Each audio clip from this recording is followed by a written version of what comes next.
planning that everyone should have for themselves. Critical, life and death situation. Plan for the coming zombie apocalypse.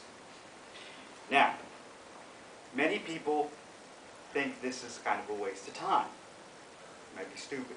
That's a joke. Only idiots do that. Why would you ever do that? Well, have to tell you have a problem. Because should zombies ever rise up, this is your plan. It's not a good plan. You want to have an actual plan. Plans to survive a coming zombie apocalypse have 4 distinct requirements. First of all, you need weapons. Because, well, getting to the rest of the things like food, water, shelter, and clothing aren't going to happen if you can't survive the next 3 seconds. For that, you need the proper weapons. My group, we have a zombie plan. Me and my friends, we get together every week, play games, we hang out, we have fun, we chat about zombies. One of our requirements in our group is you must have a minimum of 3 weapons. At least one of those weapons must be a sustainable weapon, something that does not need industrial production to maintain its, to build, maintain, or resupply. Additionally, for the other weapons, you must have a grand total of at least 10,000 rounds. Well, it seemed like a nice round number, and as a group combined, that's enough to take out the entire metro area should they all turn into zombies. You know, that's important. That way you can worry about resupply after you're done surviving. Food. Each person has 1 year of emergency rations. That way you can last 1 full growing cycle should you need to start crop growing from minimum. And if we are able to forage from this nice bountiful area around here, that means you can use it to stretch out your daily supplies in lean times. Finally, shelter. First emergency shelter, we get together with my friend Arthur's place. Why? Because he's got a nice basement apartment, cinder block concrete blocks for the entire area, built a little grate, throw it over the door, instantly defensible position. Long term, go to my friend Mark's place. Why? It's a farm. It's out in the country. It's away from population centers and therefore away from all the potential zombies. Not to mention, we get to grow our own food out there. He's got horses, therefore we got sustainable transportation. Clothing. Clothing's a bit more of a problem. None of us know how to sew. We're guys. But the nice thing about zombies is zombies don't care about changing their shirts or pants. That means we can loot all the other remaining clothes in the city. That'll give us a good chunk to work with for a while till somebody picks up the proper skills for tailoring. Now, that sounds like a bit of craziness. I'm certain that sounds a little bit odd to most of you who don't have a zombie plan. But there is a method to the madness. The important fact is, it's a plan. Any plan is better than no plan. As I said, many people seem to think that having a plan, if the plan is to survive a zombie apocalypse, is kind of a waste of time. It's stupid. It's maybe just a joke. For example, the University of Florida back in 2009, they posted a zombie plan amongst all their disaster preparation plans. Hurricanes, plague outbreaks, this was the midst of zombie flu season, various other things. And out at the bottom was a zombie plan, complete with forms to HR, to stop payments, to stop paychecks to people who had turned into zombies, to maintenance to clean up the mess. There was a form to summon security groups to deal with it if you yourself were not armed, recommendations of weapons to use. But it was pulled within a day as soon as the national media found out about it because, oh, it was a joke. The higher-ups thought it might stain their reputation. The city of Leicestershire, United Kingdom, actually had a community referendum suggesting the city councillors create a zombie plan for the community. They turned it down. That was just stupid. Why should we ever plan for zombie attacks? Your average person has a similar view.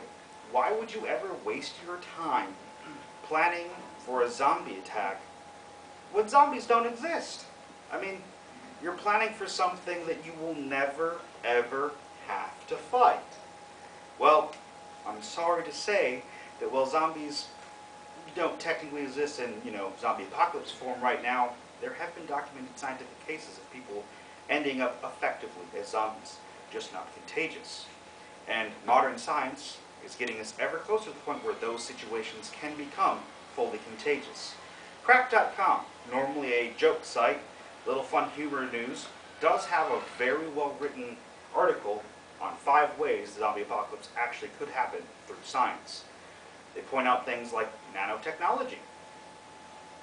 Programming of nanobots goes wrong, and all of a sudden you've got a zombie running around with the nanobots using it to transmit themselves and replicate themselves.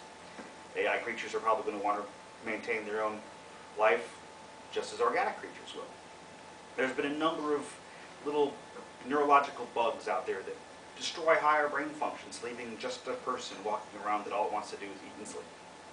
It's pretty close to a zombie.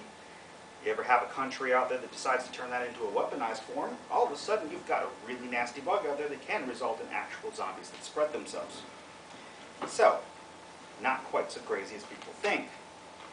And there's plenty of reasons to have one beyond just surviving the zombie apocalypse. It brings publicity. The University of Florida, the one day they had their zombie plan posted, got more hits to their disaster plan site than had it happened in the entire year of its existence at that point. Why? People are interested in zombies. And when they went there to look at the zombie plan, you got to see all the other plans and know that they exist. The CDC has now posted their own zombie plan for the exact same reason. It gets people to the CDC site. They can then look at all the other things. And mind you, it's got some good info about what to do with biological hazards. In my research for this topic, I actually called the head of disaster planning for UND about this subject to see their view on it. Turns out they're actually debating holding a fake zombie uprising this fall as a way of promoting awareness of our general disaster plans. So, not so crazy after all.